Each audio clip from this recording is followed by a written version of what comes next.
Pierre s'exprimant en ces termes comprenait bien ce qui se passe. Il s'agit ici de ce qui a été dit par le prophète Joël. Il arrivera dans les derniers jours, dit Dieu, que je répandrai de mon esprit sur toute chair. Acte 2, 1, 17. Au début de l'évangile, il est dit que Jésus est conçu de l'Esprit Saint. Luc 1, 35. Jésus est don de Dieu aux hommes.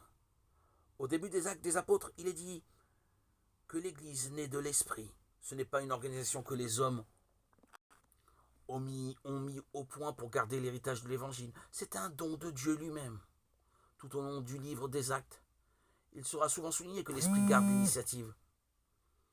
Les apôtres n'ont aucun plan d'évangélisation en tête. Ce sont les événements, les rencontres qui guident leur démarche.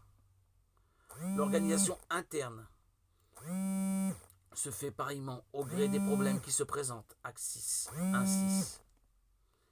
L'Église donc naît dans une miraculeuse compréhension.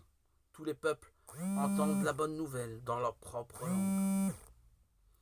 Dieu fait l'Église pour répondre au scandale de la division, non pas au fait de la diversité des peuples, qui est un bienfait, mais au malheur de leur rivalité violente.